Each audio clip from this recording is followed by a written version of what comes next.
Okay, so we will start on page, just reciting the Refuge Bodhicitta prayer on page 14. We can do 3 times in English.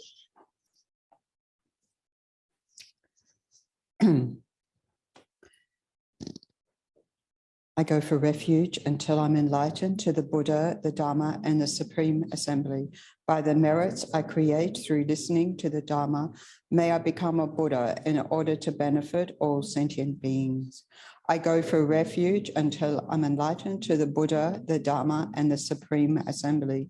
By the merits I create through listening to the Dharma, may I become a Buddha in order to benefit all sentient beings. I go for refuge until I'm enlightened to the Buddha, the Dharma, and the Supreme Assembly. By the merits I create through listening to the Dharma, may I become a Buddha in order to benefit all sentient beings.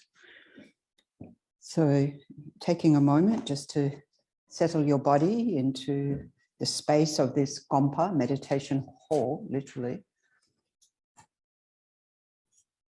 How wonderful to have this opportunity here together and on Zoom as well.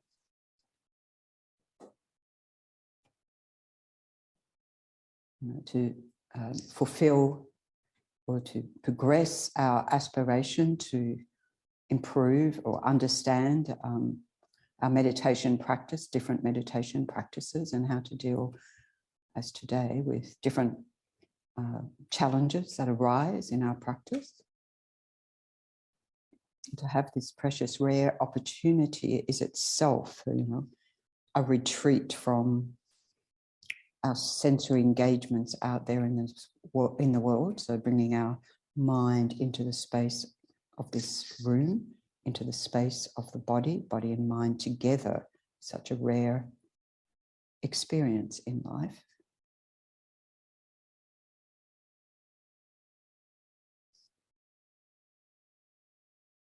We can think of, the whole process of meditation being one of ongoing transformation, healing of our mind,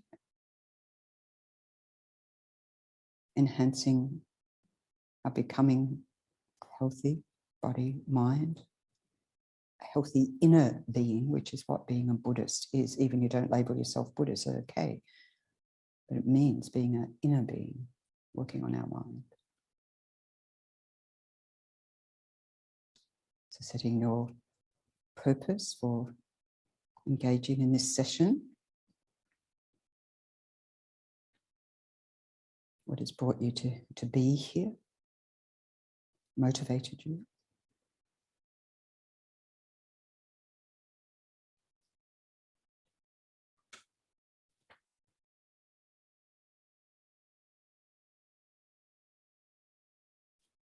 Okay, and then relax. And happy Losar, Tibetan New Year. We're still celebrating. We get to celebrate. Well, in some ways it's a whole month, but particularly these first 2 weeks, which are days of miracles, they're called, where the Buddha displayed quite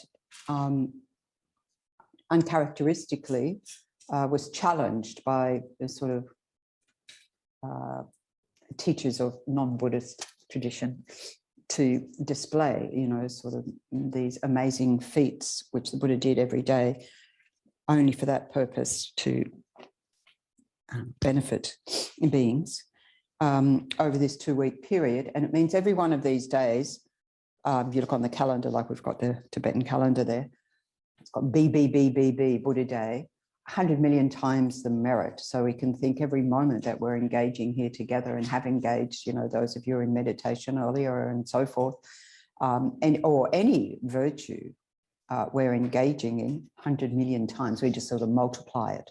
So go for it in this period. Of course, the opposite is also true, so be careful. But it's a great opportunity up to the 18th of March, which is, it's called like Chokto Duchen, the Day of Miracles, but all these days were the displays of the miracles, but that culminates on the 18th of March. So remind me, Yangchen, we'll come back to that at the end to do the mantras, okay? Remind me. Okay. Alrighty, so here for this session, how to deal with hindrances to meditation. You sort of ears prick up. Oh yeah, I know about that one. Oh good, now we get down to the stuff. Now we get down to it. So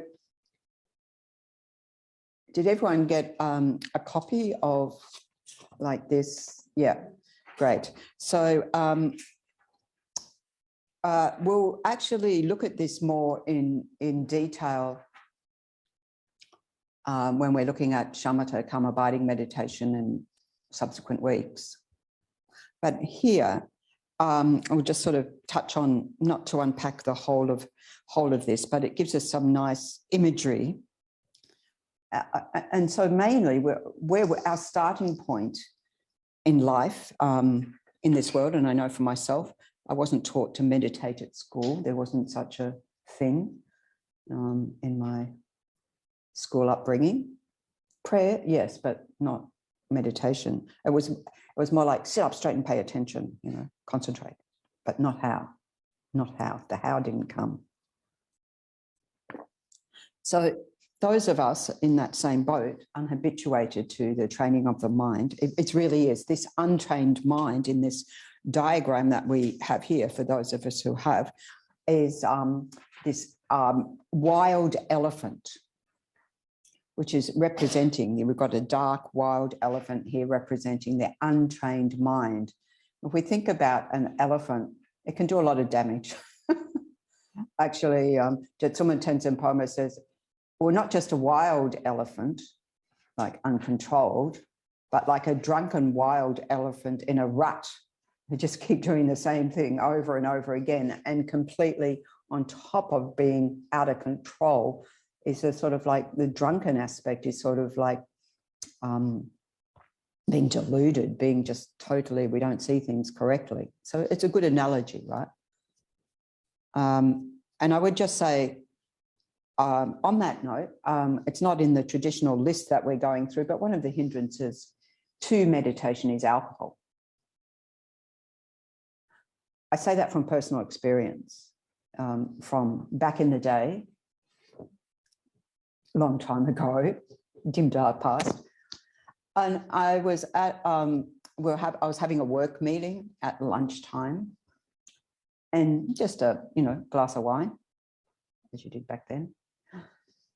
And then in the afternoon, I thought, oh, I've got a bit of time. I'll sit to meditate. And I sat down and went, ooh, right, that doesn't help. I mean, it was only one glass. Anyway, those days are over. But it was enough to say, you can see why, when we take refuge, it says, there is that one of no alcohol, is so that we can harness it's not a moral judgment. It's purely to be able to have a clarity of mind, to be able to work with our mind. So maybe some of you can tolerate one glass of wine better than me. Everyone's different, right? Okay, so we have this, wild elephant, and then further along here we have this monkey, like the monkey up in the tree, distracting us off onto other things too.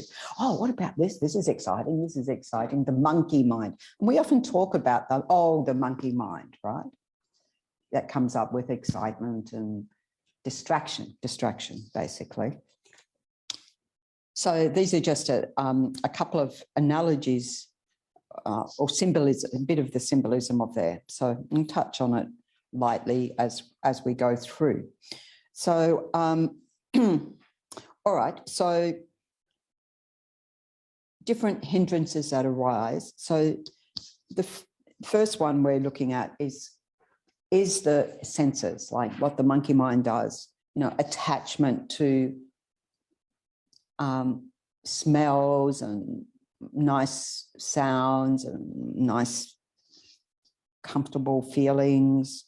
And in this diagram is all these different sense objects. So you've got a bit of cloth, nice silken cloth that represents tactility. You've got the symbols, distractions to sound. Next to that, there's a conch full of perfume, distractions to smell.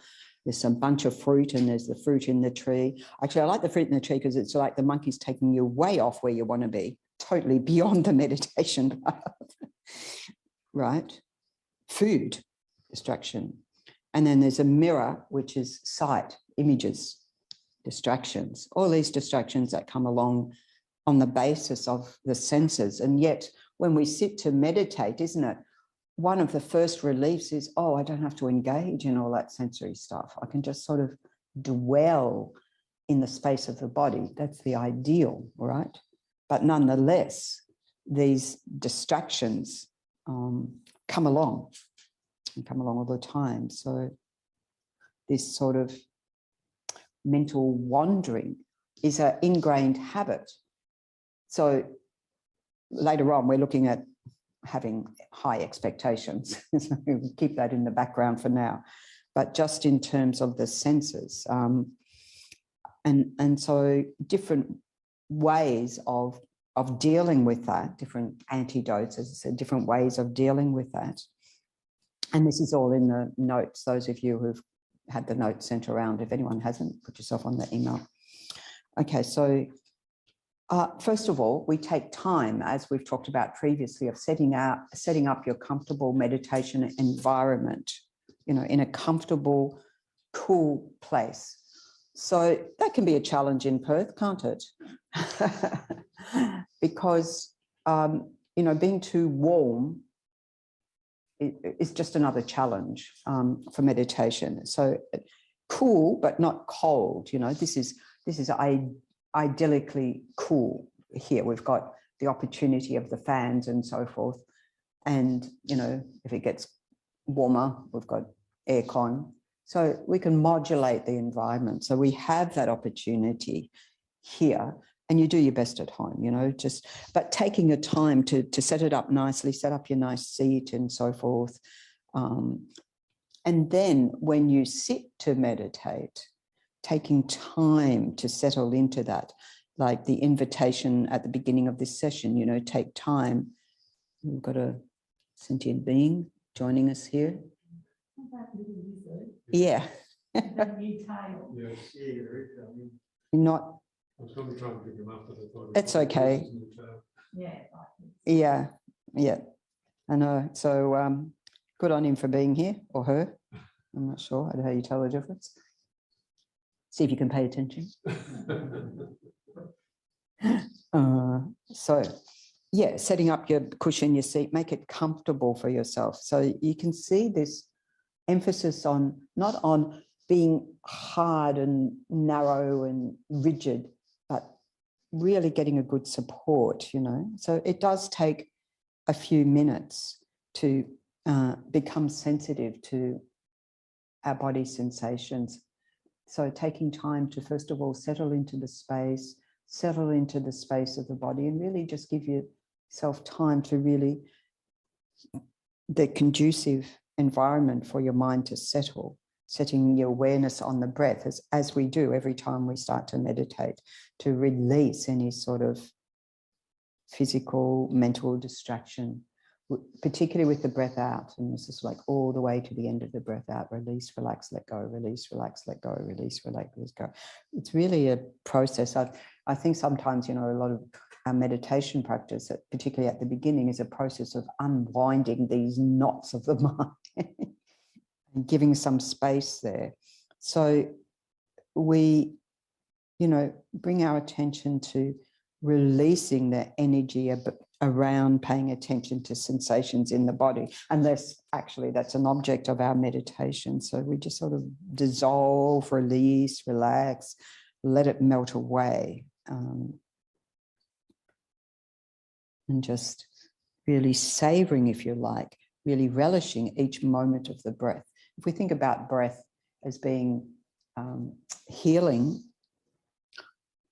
but also it's what keeps us alive, it's pretty significant.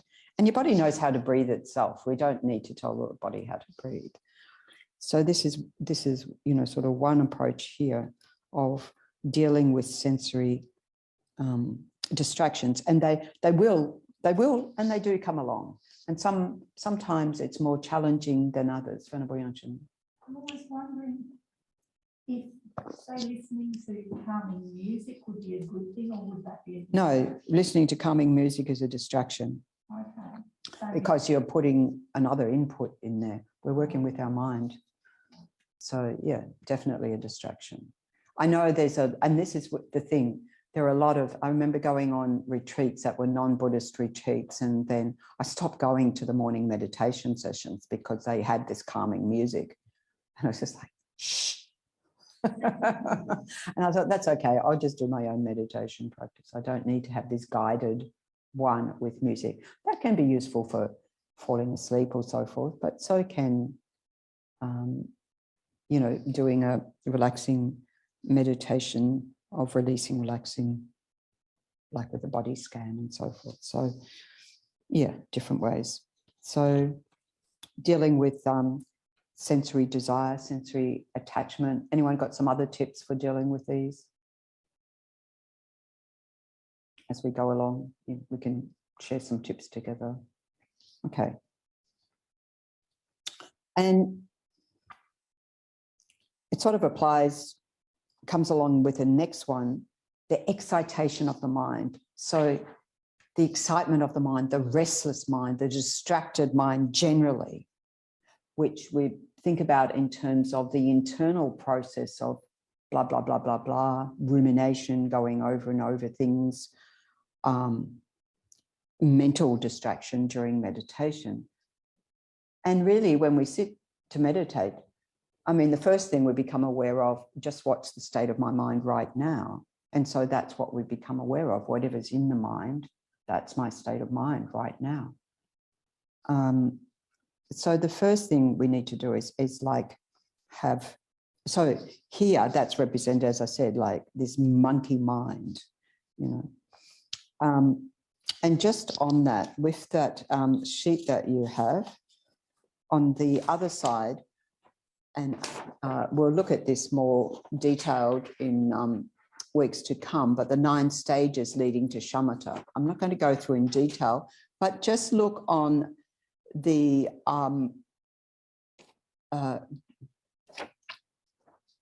far side.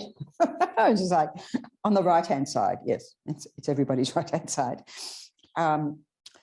First of all, the quality of experience, and this is for the first 3 levels. Now, it's generally said as a day-to-day practice, you can't get beyond those first 3 levels unless you go into serious retreat, long-term retreat. So these first 3 ones. So the third one is when, say, you can stay focused on whether your object of meditation is the breath or an image of the Buddha for a few minutes. You know, you're quite confident to be able to stay on that. But look what it says, the quality of your experience for those first 3 levels is movement of the mind. That's what you experience, a movement of the mind when you're wanting it not to move. And involuntary thoughts coming along, excuse me, I didn't invite you in. The flow of involuntary thoughts is like a cascading waterfall for those 3 stages. So if that's your experience right now, patience. Patience is our first practice. Patience with our Dharma practice. It's one of the perfections when we talk about, you know, perfection of generosity, of ethics, patience, patience. We have to have patience with ourselves and our practice, right? And realize that it takes time. It takes a lot of time. Those of you who've been meditating for some time can probably attest to that. Not only it does, and what you discover is this is all nicely laid out in, oh, next level, next level, next level, but it doesn't always happen like that, does it? No, Brian's laughing or smiling, you know, yeah, I wish. There are good days. There are what we call bad days. As far as I'm concerned, in meditation, there's no bad days. Because even when you think, oh, that didn't go well, just notice the effect it has on your day. So by setting up a routine, setting up a practice, and, you know, just being patient, it has an element of kindness towards ourselves. So it's what the Buddha said, be patient with your Dharma practice, right? And with ourselves, you know. So we're patient within a meditation session and just, yep, mind's distracted, release, relax, let go, bring the mind back, bring the mind back. It's training. We're training, 99% it's training the mind, right? So we just, without judgment, without criticism, train ourselves to recognize, oh, I got distracted off onto that beautiful sound, or someone's cooking dinner or whatever. And then release that as soon as we're aware of it. I mean, rejoice that you even notice, because most of the time this is how our mind is, and it just goes everywhere. An untrained mind just goes all over the shop. So here we're trying, you know. So there are different things we can do, like bringing our, so that energy of excitement is sort of rather up in the upper echelons of our body, up here somewhere.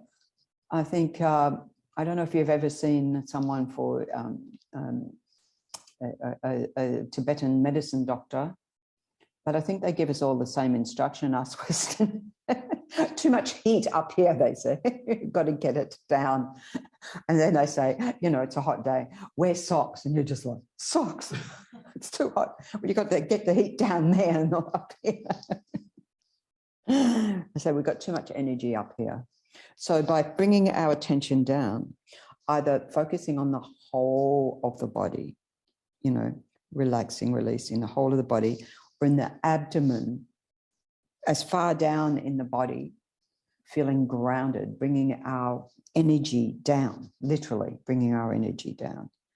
So that can really help to calm the mind, to find a sense of balance, you know, allowing the breath, let's say we're focusing on the breath, let's just say that is it, but to find its own balance in the body. And the body does know how to breathe itself. So it's like getting our mind out of the way, really, and just letting it settle. And so, yeah, so that's another way we can deal with that excitation of the mind.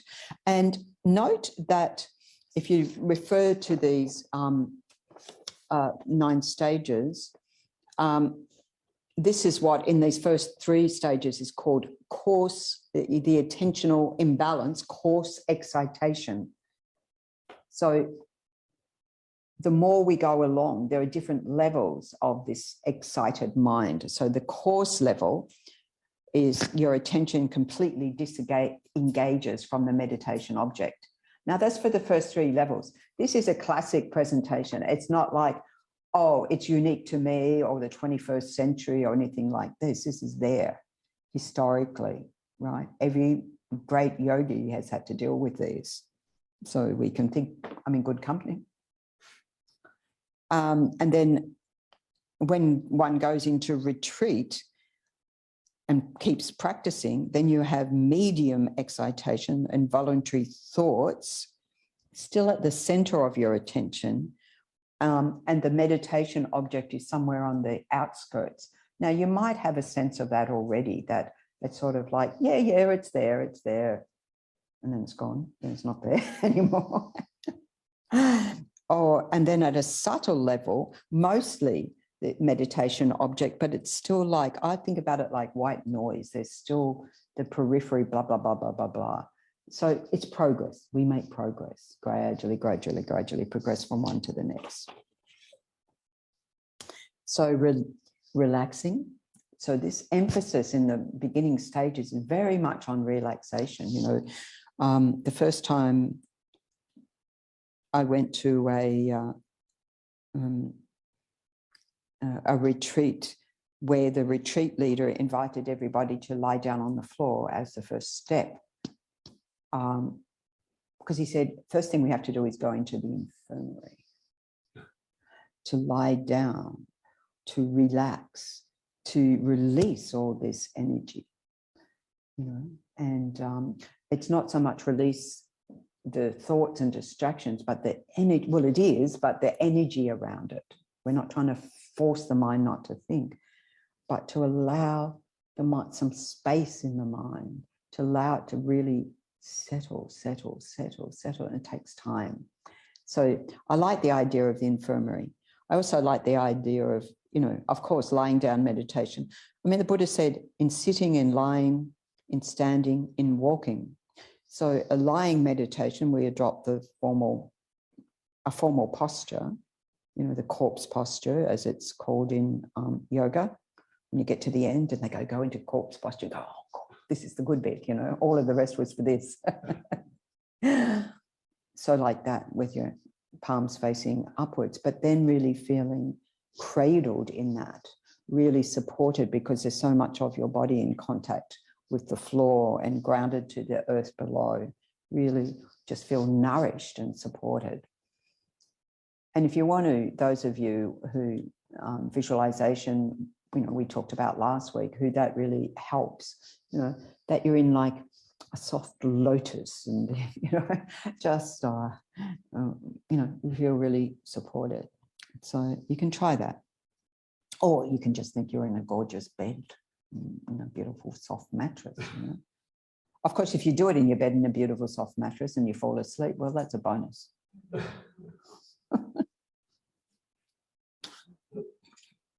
In those retreats, the instruction was for people lying down. So if you fall asleep, that's your business. But if you snore, that's everybody's business. So then we need permission to toggle your fingers or toggle your toes. But I tell you, whenever anyone snored, nobody went near them and toggled anything. So even though the instruction came along, everyone just went, okay, right, they're snoring. Okay. So, yeah. So we release the thought, we release the energy, we relax any sensory distraction, and just simply again and again refreshing our attention, coming back to the meditation object, coming back. So you can see common theme here in dealing with distractions. We can also think, the Buddha said, you can think that these thoughts, these distractions, most of the time our mind is dwelling in the past or dwelling in the future. So we can think that the Buddha said, they're really like, and I said uninvited guests, but they're like visitors in the space of our mind. And that's quite helpful. They're not going to stick around forever. They're impermanent, right? So even within the space of that one meditation, if you think thoughts arise from the space of the mind, they are in the nature of that space. They're not concrete slabs of something. They can feel like that. They can feel very solid, but they're not. And just allow them to dissolve back into that space. They will do that anyway, naturally, in their own time. I remember one Lama saying, just relax, thoughts come, thoughts go, just relax, just let them come, just let them go. So we do use different analogies for that to get our mind around that.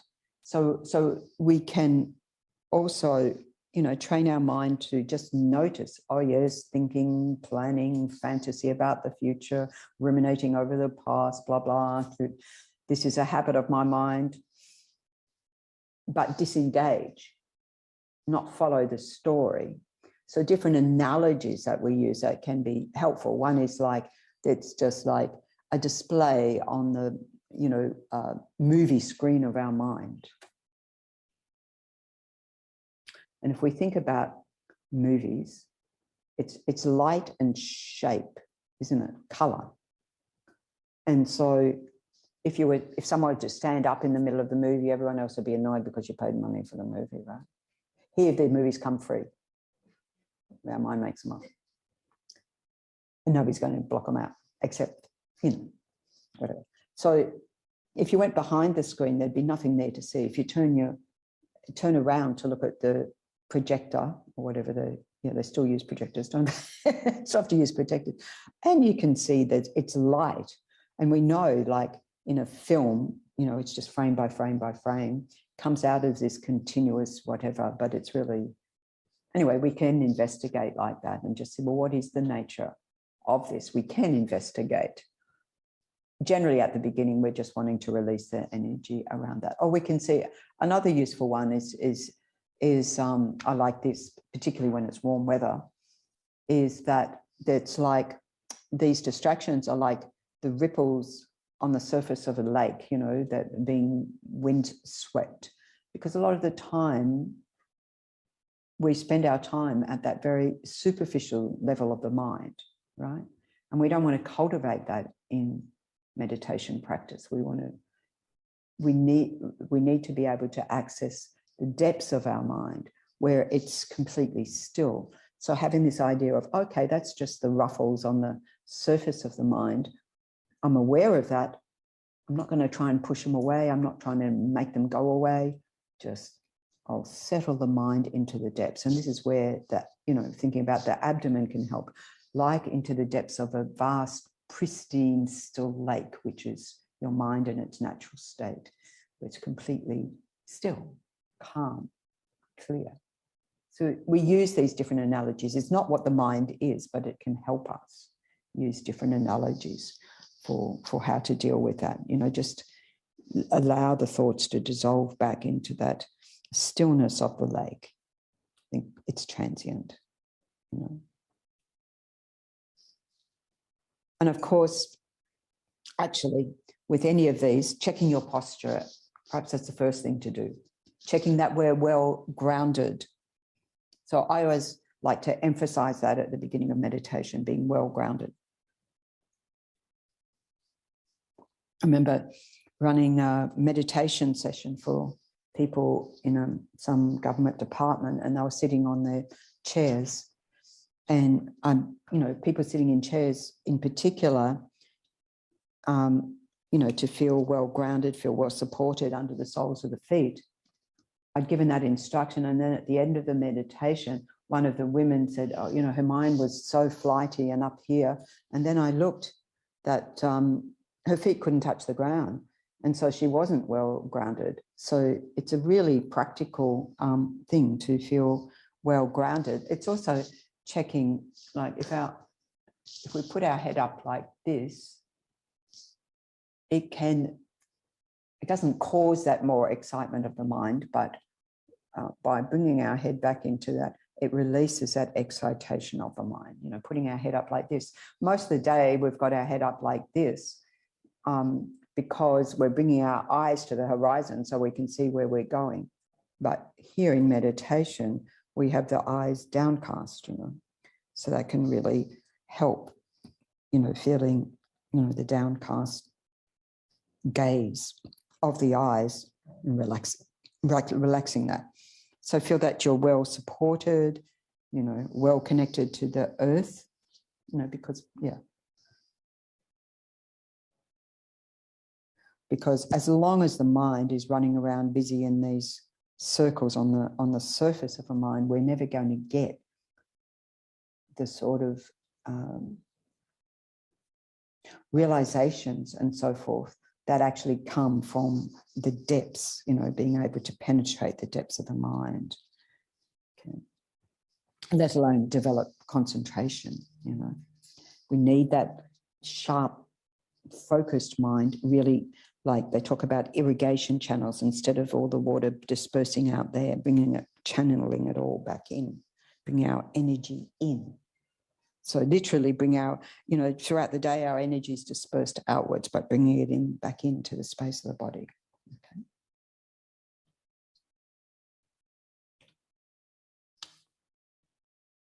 And then we have the elephant also represents laxity. So the monkey represents the excitement mind, which we've just, the restless mind, you know, going here and there. But the elephant, it's that heaviness, that feeling of dullness or laxity or a blur or sleepiness or torpor. It's presented in different ways where the mind feels exhausted, forgets what it's focusing on. You might feel your mind's so exhausted you don't forget. Meditation, I'm too exhausted for that. And it may be that you need good sleep. That is true. I mean, His Holiness the Dalai Lama has said that sleep is the best meditation. But it's a different thing here when we're not wanting to sleep when we're wanting to cultivate the mind. So why would His Holiness say sleep is the best meditation? Because perhaps our body needs to sleep. Perhaps the feedback it's giving you is you need sleep, right? And we live in a very sleep-deprived society that seems to think you've got to keep doing. I mean, whoever invented mobile phones? You can switch them off. You can leave them out of the bedroom. So some years ago, with His Holiness and giving a teaching in Sydney, and what stood out first from that teaching was get a good night's sleep. Get 8 hours sleep a night, or whatever you need, 8 or 9, isn't it? If it's too less than that, problems. If it's too more than that, problems. So 8, 9. I also looked up about the optimal temperature for sleep. It's between 15 and around 20 degrees. If it gets up to 22, you've got problems. If it goes below 15, apparently you've got problems. So just saying that about we need hygiene around sleep. But His Holiness said, get 8 hours sleep. Then you wake up refreshed. Then you can meditate. Then you can do your practice, right? So it really can enhance that. Okay, so the first thing to do is not to fight it, to relax, to just let things be. Maybe, you could look at, well, what time of day am I meditating? Am I waiting till I'm so exhausted that I just really want to go to sleep? Because you probably need to. And we don't want that habit of sleepitating as our go-to practice, because then we're building up a bad habit of meditation. So we can look at what time of day, and as we have discussed before, earlier in the morning, mind's fresher, at its freshest, before we get caught up in the day. And before we get caught up in the day, we're more likely to do it as well. I haven't said the first hindrance is actually doing it, like the hindrance to doing it, not the doing it, the hindrance to doing actually sitting down in the first place, but that comes along. So in this, just let the body, mind just settle in their natural equilibrium, when the sleepiness, dullness, again, check our posture. It is indeed right, to see that the spine is straight. So it may well be the head has started to tilt and we've started to slump and it all starts to feel dull and blurry and what am I doing again? Oh, and just tilting the pelvis back up so the spine comes back up straight and reset, the posture so that can aid concentration, but not too tight, feeling well supported. Of course, letting the more light in through our eyes. For the excitement one, it might be more beneficial to have less light in. So for this one, because what happens, we're so habituated to, as soon as we close our eyes, the mind says, oh, time for sleep, right? So to allow some light in.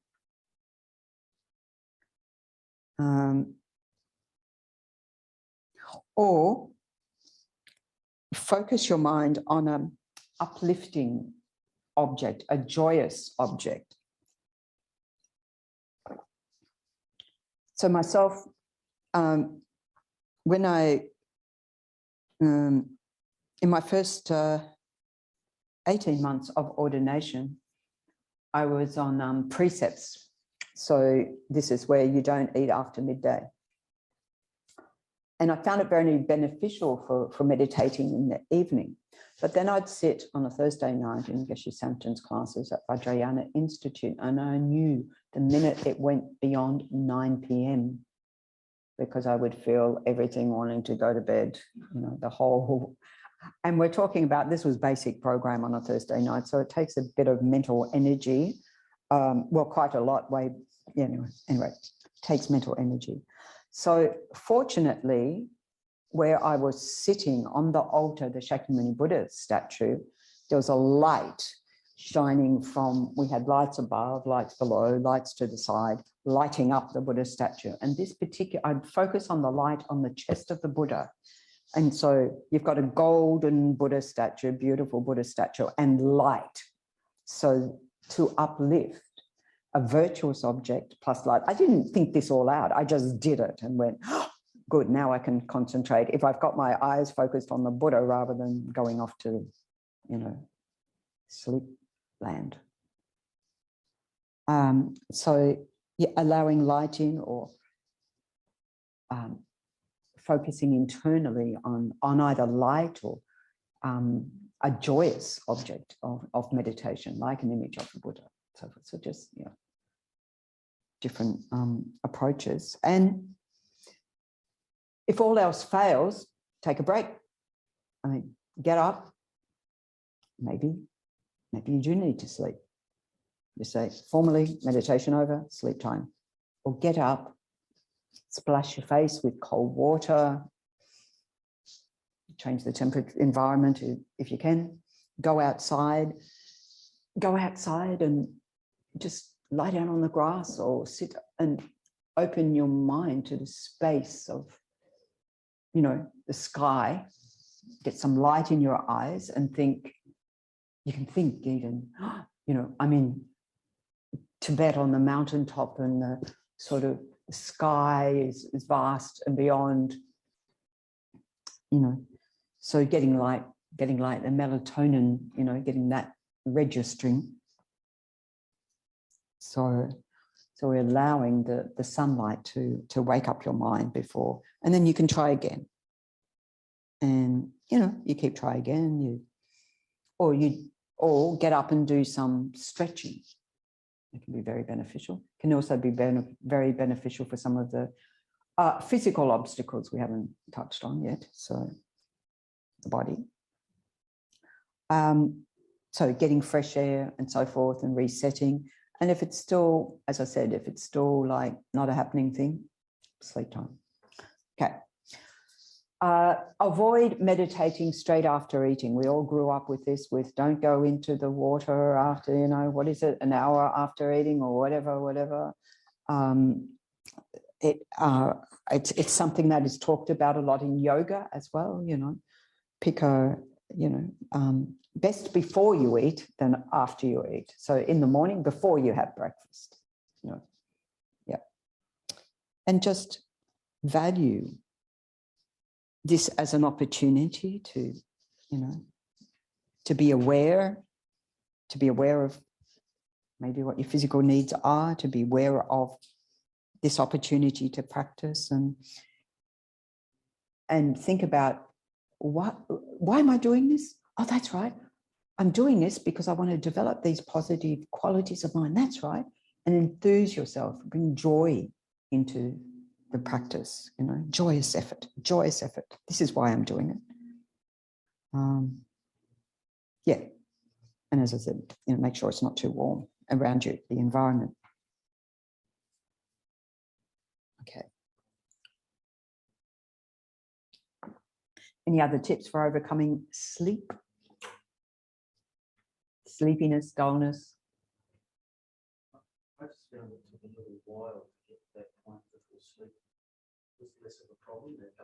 It takes a long time to get to the point where that dullness, sleepiness, it's the first big obstacle that we have to overcome, this, that and the course excitement and then laxity, but it comes along. I think, it can come along first. Some of us, it's more like that side. Yeah, I just feel exhausted or I just blur. And not just in meditation practice, is it? Because, doing your prayers and practices, I remember somebody saying they would do the Vajrasattva practice, which we traditionally do at night. So it's a purification practice, do it at the end of the day, regret for anything that you've done that was unskillful, blah, blah. And then And she said, and I'd do it lying down in bed. And then one day she said, I don't know if I finished the practice or if I fell asleep before the end. Or you find yourself doing another mantra, or you find yourself doing another thing, and your mind's just a big mishmash blur. It happens, right? It happens. And yeah, it takes time. So again, we apply the patience one all along, be patient with ourselves and just look at, the thing is to look at, oh, this is where I am making progress. This is where I am making progress. And we won't see that in a day or even a week, or it takes some time. Okay. And then at the beginning of all of this is our expectations, you know, having high expectations of what's going to happen and what I'm going to achieve. You might have a high expectations of yourself, of the actual meditation practice, like the guy in Long Bay who said to me, I tried it once, didn't work, 5 minutes. Yeah, that's high expectation about the meditation. So setting ourselves to a higher standard and then criticizing ourselves when we don't live up to that. I'm going to meditate every day for 20 minutes a day. I'm going to get up every morning, and day 1 it works, maybe even day 2, by day 3, woo. And then we beat ourselves up. So we've got to relax that, you know, this sense of being disappointed in ourselves or disappointed. It's not happening the way I wanted it to, you know. I wanted it to be all nice and fuzzy, and it's not. It's hard work, right? So we can have, we can self-sabotage in this way, like we've got some ill will towards ourselves or towards the practice. And that way we're going to really give up very, very quickly. So we have to relinquish this. So first of all, we've got to recognize when our expectations are, you know, getting in the way, or when the critical mind arises. And this we can do in meditation. Oh, there's the critic. Release, release the critic, release the critic. The constant blah, blah, blah. Oh, you're not doing this very well, or whatever, you know, oh, you can't even start. You can't, I don't know, whatever self-criticism. Let go, let go, let go, let go, let go. And just accept, this is where I'm at. This is where I'm at. I sat down on the cushion, right? I set up my space. I sat down. I'm good to go. Let the critic out the door. Thank you very much. That's why I think it's really important at the beginning of any session, when you sit, you do check in with your, you know, how your mind is, what your mood is like. Check in with your mind, your mood. Yeah. Check what's the state of mind right now. Yeah. And appreciate that it will condition the rest of your experience. Yes, absolutely. Spot on. Whatever state of our mind conditions all of our experience, whether on a meditation cushion or if we're going about day-to-day activities. But here in the lab of our mind, which is when we sit for meditation, we're wanting to work with that, to recognize it, first of all. Oh, I really do have a hard taskmaster in there. Right? Give it the sack. So stop shooting. Quit the shoulds, as we say. Maybe even. And it's really about cultivating a sense of well-being, of equilibrium, which is based on this acceptance, you know, which then becomes a really solid foundation for developing all our positive qualities. It comes from a, you know, a healthy, positive approach, rather than expecting instant results. It's so totally unrealistic. As you've heard me say, you know, it's like going to the gym and looking at the equipment and going, where's my muscles? Why haven't they developed yet? You know, it's just like, well, it takes time. Mind gym takes time. And having that routine of a practice means that good days, bad days, I did my meditation, you know, I'm doing my meditation. So the experiences, as Brian said, you know, whatever your state of mind at that time, just accept. And you might even find by the end of the meditation that shifted. But if you find it hasn't, so be it. It's one of those days, right? But still you notice less reactivity throughout the day, I think. I think you check your experience, you'll generally notice that.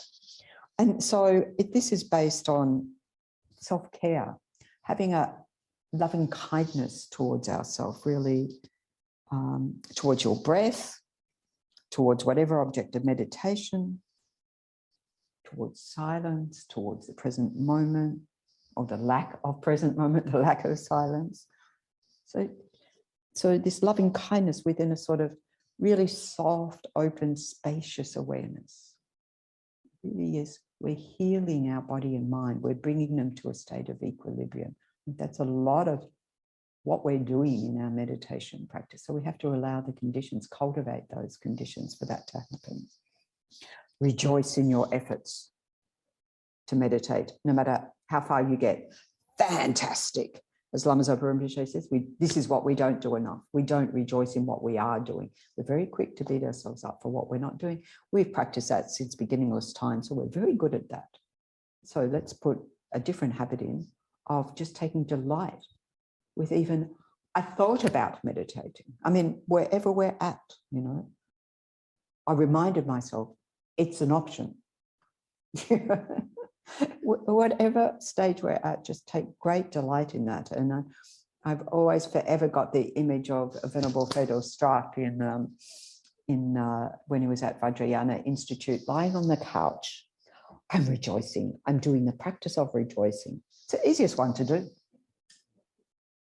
And it enthuses us up, lifts our mind. We need that to continue on in our practice.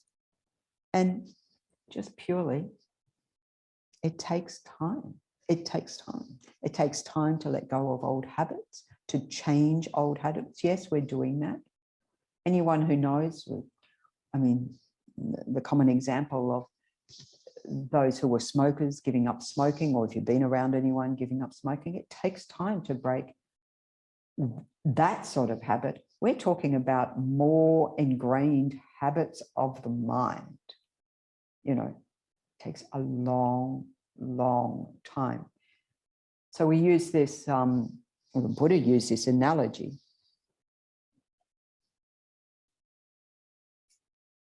It's like a process of purification, of detox of the mind, where, first of all, it's like washing a cloth. So we know that soap and water are the best ways to get things out of the cloth. I mean, we might, at the initial stages, just be able to shake the superficial dust off, or cobwebs, or whatever. But then we've got to, you know, put it through the rinse cycle, wash cycle. And then the more stubborn ones, we've got to do a hell of a lot of scrubbing, you know, takes time. So, but we know it's the best method. So then we're applying the right antidotes and the right methods in meditation to allow our mind to progress, to develop, to transform.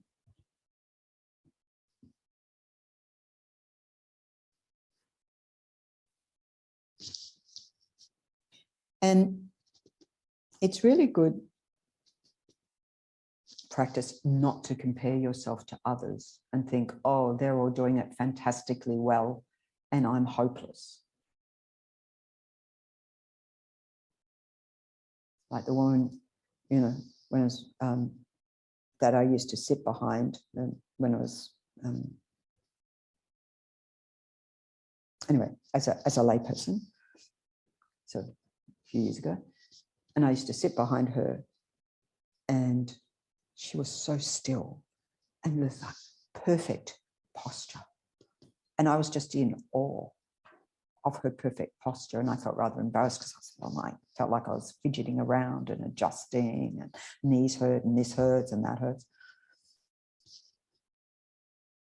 And so I would just, oh, look at her, she can do it. But when I mentioned that to her, she said, I know, I'm so still, but it's killing me. So that is not the object of meditation. The object of meditation is not to excruciate our body, if that can be a word. right? We're talking here about support and so forth. So best not to compare, because what are we comparing? We're comparing our inner experience with what we observe externally. We have no idea what's going on in someone else's mind. So quit that comparison. You'll only torture yourself. And yeah, okay, so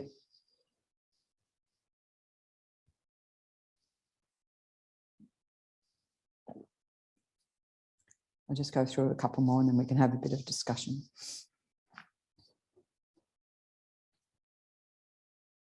There can also be, it said, one of the hindrances can be like some sense of regret arising during the meditation, because we're fixating on things of the past. Given that thoughts arise, it's like when we going to sleep and we sort of reflect back on the day and go, oh, I didn't do that well, or I didn't, you know, oh, I shouldn't have said that, blah, blah, blah, or I didn't finish the jobs I set myself for today, etc. So it's more rumination of dwelling on the past and letting the mind get distracted. So again, you know, recognizing that is a distraction. It's not the appropriate time because I'm wanting to focus on my breath, excuse me, not on what I did today, last year, 20 years ago, whatever. There is an appropriate time to deal with that. If we're dealing with that in meditation, this is where we do some at an appropriate time, at a separate time. Okay, I'll address that. I'll do some purification practice. So I've mentioned like the Vajrasattva practice, which we do here once a month, you know, sessions where they're about 45 minutes long, and there's a few sessions with breaks in between, so people can come to one or two or the whole thing, to familiarize with that particular practice. But you know, so we can engage in some sort of purification practice.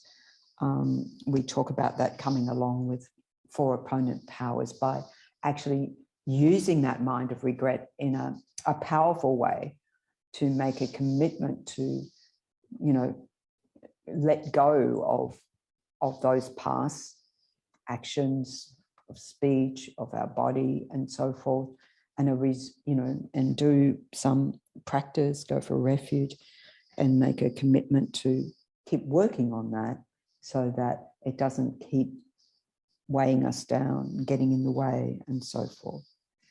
So yeah, and having, if there is something we're finding hard to let go of, self-forgiveness, really cultivating that acceptance and forgiveness. Yeah, I'm not a Buddha, I'm Buddhist, I'm a work in progress.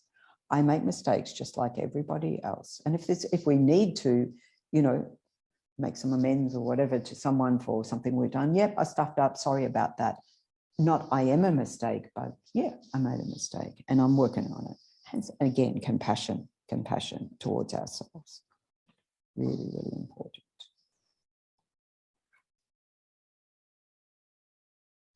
And then another classic one is we have doubt, or maybe I'm not doing it right, or maybe it doesn't work, or maybe it doesn't work for me. You know, maybe meditation doesn't work for me. It is true that some people find it very challenging. Why do I always think of teenagers? To sit in meditation. There's walking meditation. Some people find in walking meditation, there's too much going on. I want to sit, I want to be quiet. So we can look at what actual meditation practice am I doing and what's really helpful to me at any point in time. But, you know, by setting a routine in our practice, we do cultivate a confidence in it by doing it from our own experience. From our own experience, we can recall back. I mean, we're not trying to hold on to experiences. Oh, that was a good meditation. Now I want that experience again. That gets in the way. But to think of the positive benefits we've gained from a meditation practice. And I figure because people are here, you either have that experience already, a confidence in that, or you believe it's possible, you know. So we have to have that sort of confidence, faith. So this comes to what we call these, it's a form of laziness actually in the Buddha's presentation, which sounds a bit weird maybe to us, but a laziness, different forms of laziness, which is, you know, either procrastination, putting it off, we know that one, or this laziness that doubts our capacity, our ability, I can't do it, I'm no good, and so forth. It's a sort of mind of discouragement of ourselves. We discourage ourselves. We talk ourselves out of it. And so to oppose that, we develop this sense of confidence, or it's called faith, that, and we can draw on, we can read biographies of past yogis, past meditators, and see, well, actually it worked for them, but they actually had to work at it a long time, or so forth. We can be inspired by others, stories of others, and look at inspiring role models like the Buddha, like great yogis, great teachers, you know, that we have.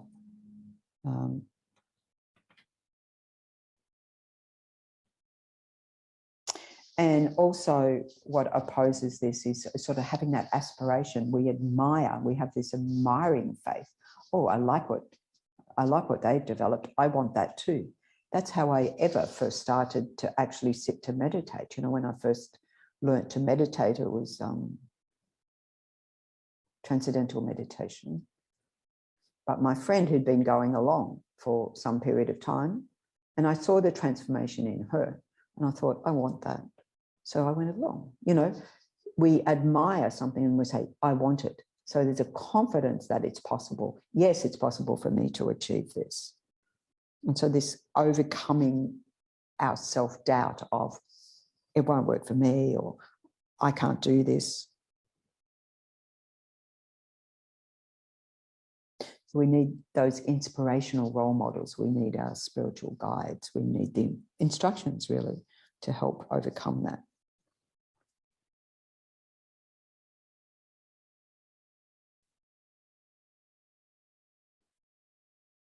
You know, when you do look at the great yogis, great meditators of the past, and this is where I was inspired to go and do the Cultivating Emotional Balance teacher training with Alan Wallace and Paul Ekman and Eve Ekman.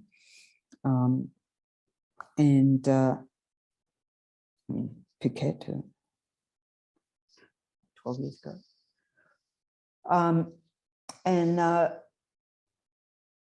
So what that presents is this model of what is possible. You know, the Buddha was said to be the original psychologist, if you like, knowing all the aspects of the mind. And, you know, those of us looking at mind and its potential, we looked at that in a bit more detail. Knowing what is possible is way beyond what Western psychology has envisaged as possible for a healthy mind. Exquisite states of mind, exquisite states of attentional balance, where we can develop single-pointed concentration for as long as we want without distraction. Exceptional points of cognitive balance, using our analytical processes to develop insight into reality. Exceptional levels of emotional balance, you know, where you're just not at the extremes of emotions, not yanked around by emotions, but we're actually able to control our mental states, our emotions, and so forth. And that they positive ones are in our nature and can be developed beyond our wildest dreams.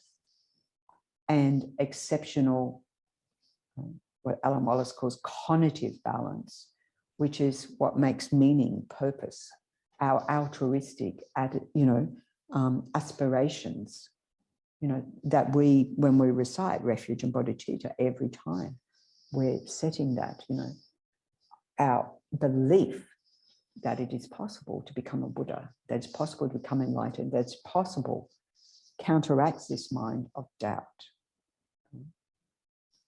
So we use whatever aspects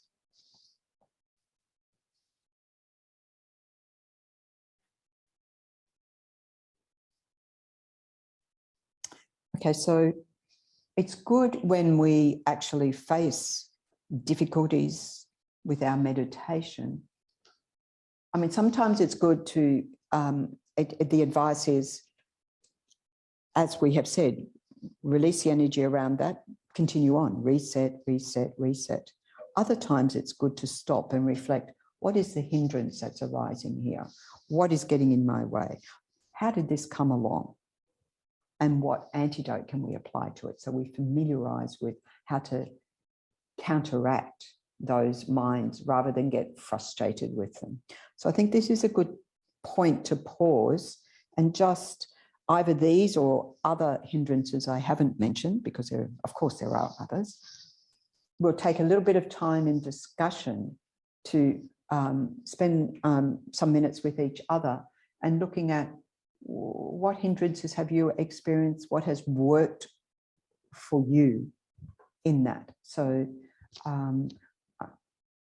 again, those of us in the Gompa, 3 or 4, whatever, in smaller groups, and those of you online. So how I've been instructed now is I'm going to pause the recording for our discussion time, because otherwise it gets recorded and you may not want yourself going on some Zoom recording subsequently, those who are online.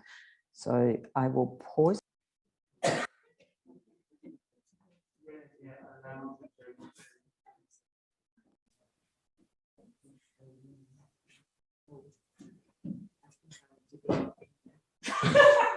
It's communicated. I will be. Do you need technical assistance? No, we'll just go on. Well, I think what I've done is. Oh no, it says it's okay. We're good. Oh, I didn't hear it say. I know, that's right. That's a good thing, though. Anyway, we'll see what happens. I might be excommunicated. Okay, so it's good to hear from a couple of examples, just some brief examples of hindrances and particularly how you've dealt with them. Anybody want to share their wisdom on that? Yeah. So for me, I found that taking the time, and sometimes long that time is just to get grounded, beginning to settle. 9 round breathing practice. I might have to do that a few times before I can feel good. If I don't do that, Yeah, so the 9 round breathing actually is a very good way of helping to settle into so breathing in through the left nostril, out through the right 3 times, in through the right, out through the left, and in through both and out through both to really settle grounded. And as you said, now, I mean, it's very interesting because it says just do that once and then you're fine. And you go, The other thing is because with the breath, settling with the breath, is generally the advice is like around 21 breaths or like, I guess the average regular breath is quite fascinating because we're all individual, but it's around 15 breaths a minute. It's sort of like when we're settled. So that's about a minute and a half or whatever, but you might find, oh, actually, I've got like 30 breaths a minute. Actually, take it. I'm not sure if that's possible. Probably possible. Or less, but generally that's around it. So it basically it says 21 breaths, not because 21 is a magic number, but just allowing a certain amount of time to settle. So that's a really good observation of what really helps with settling. Do that, in a session when you can feel, you're tired or you're looking towards the end. You think, how many more minutes are left? and you realise that your mind's being pulled away. Yes. One of the techniques that I use is actually to see, okay, let's see if I can last 50 breaths or something like that. Right. It's just a counting thing. Is using counting. So yeah, so when you're within the meditation session and you're sort of going, oh, how much longer is this going to go on for? I remember when I first started, it was just like, have they forgotten to ring the bell? I'm sure they've forgotten to ring the bell. Nobody's moving. When's that bell going to ring? You know, and so we're projecting ahead. We're not in the meditation. We've taken ourselves out. But yeah, as Brian said, you know, using counting. So using counting is very interesting. It's sort of like trainer wheels. I like to think like trainer wheels. That it's very helpful to like, we're not counting the one for the whole of the breath in and the whole of the breath out. It's just at the top of the breath in or at the breath, just one, next breath, two. And actually, to enhance our practice, then when we noticed, actually I got distracted before I went to two, release, relax, refresh, one, start. This is not about counting. This is about noticing, oh my God, distracted, it's okay. So it's not about how many numbers you can get to. One of my meditation teachers, he said when he first started, he read about meditation in a book, and so he followed the advice, counting. He said, I got up to 999. And then he realised it wasn't about, it's not counting suddenly became your object of meditation. So this is why it's just really light and noticing. But then some people say, oh no, the counting gets in the way, there's too much going on. So again, if it's helpful to us, use it. If it's not helpful, ditch it. It is a very useful method, particularly if you're developing a practice and you notice over time, oh, I can stay focused for so many more numbers, if you notice that over time. Usually that comes along in a retreat setting where you can notice it. Because, you know, the thing is, if we meditate one time a day, then the rest of the day kicks in. Most of our time is distraction. So the more we can pepper it throughout the day as well, we can bring ourselves back. Two very good examples. Anyone else? Any other? Some very heavy emotions. Yes. Like grief that sit in your body and they're very heavy. Yeah. And just I guess just have to sit. So if there are heavy emotions, and that's not what your object of your meditation is, so we can, and there will be different emotions come up. It could be anger, grief, depression, different sort. So in the process of that meditation, if it's okay to sit with it, but bring your mind, realize, oh, there's grief there. Right now I'm focusing on my breath. So I'll go back to that. But if it gets in the way, you might want to finish the meditation. If it's not getting in the way, then persist in that meditation.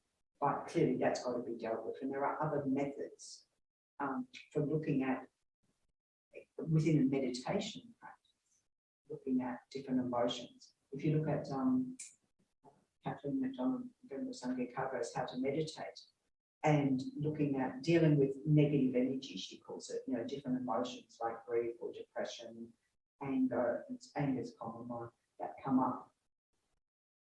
And we learn about antidotes to that and different ways of looking at it, like that it is impermanent, that it is, it's not a solid block of grief. There are moments of grief. How do I know it's grief? How do I experience that in my body? This is a meditation, an analytical meditation.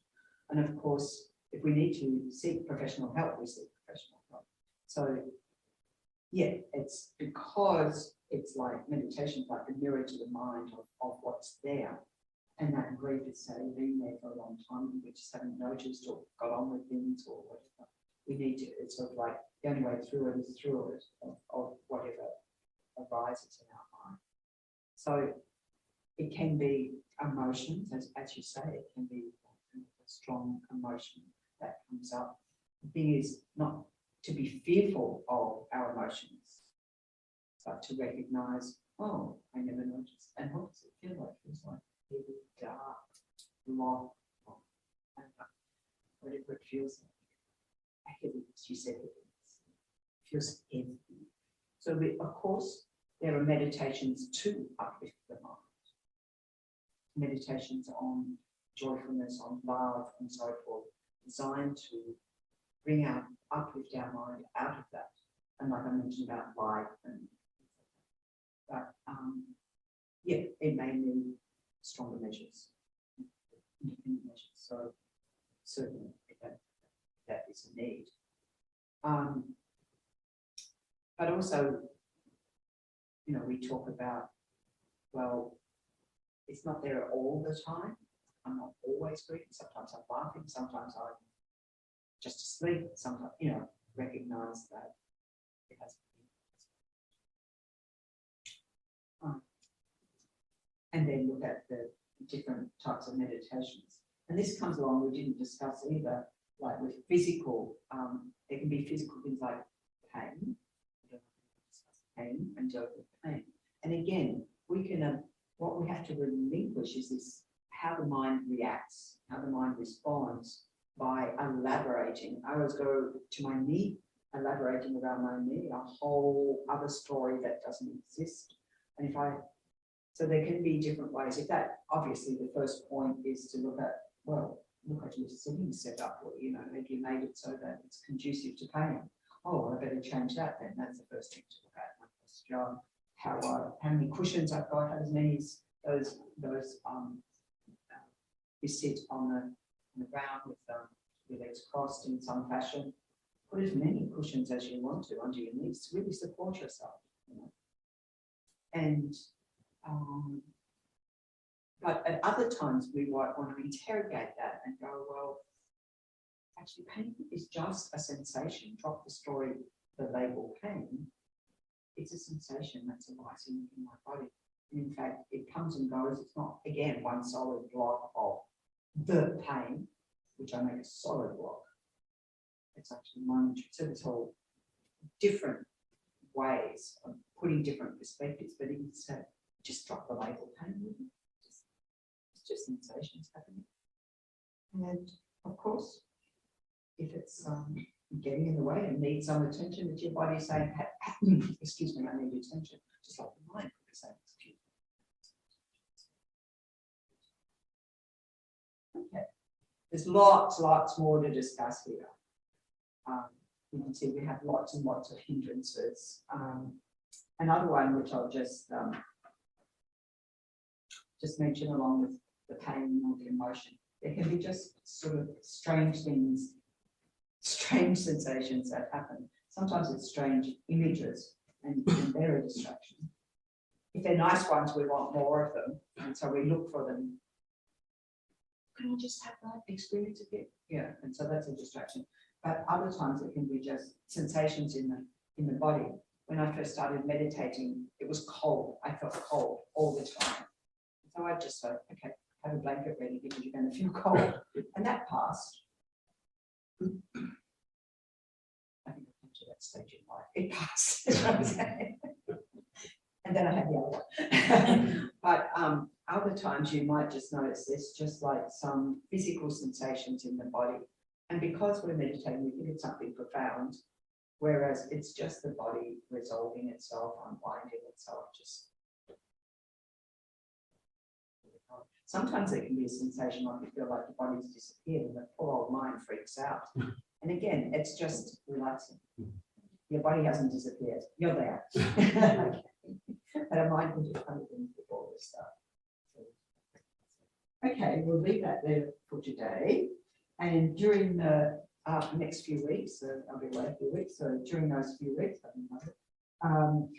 as you go through your meditation, just notice any differences and what actual antidotes you are able to apply, what you can call, look at your notes and so forth. You know, that, yeah, the work's in progress. Right. So reminder, Nancy. Yes, thank you, yeah. So, page 16, we'll do our dedications and we'll do that. Under the Lindora Ratna, the 2 main verses. Through the merits of these virtuous actions, may I quickly attain the state of the Guru Buddha and leave all living beings without exception into that enlightened state.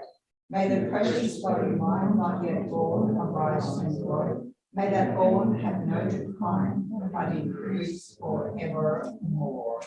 So then, during this Losar period, the Days of Miracles, Cantalaya has done an observation for practices for the health and long life of our precious teachers, His Holiness Dalai Lama and Lama Zopa Rinpoche, who provides in the world, and advise particularly, well, our advice is particularly during this Losar period, to recite Om Mani Padme Hum, the mantra of compassion, and the White Tara mantra. Now, last week we did the Guru Rinpoche mantra for there, and we have a whole practice that FMT has also revised. So we have some copies here that have the White Tara mantra pasted in the back of that. If people are unfamiliar with that mantra, know where the copies are. So if you want to take a copy home with you to do either that practice or the White Tara mantra, accumulate as many, we're going to do some Om Mani Padme Hums now.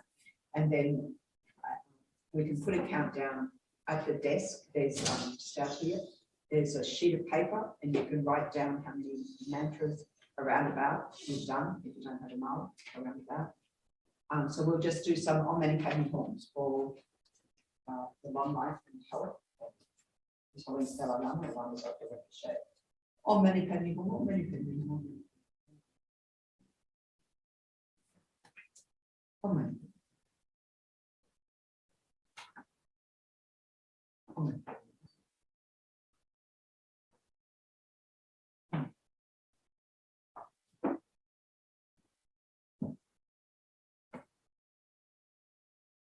Amen.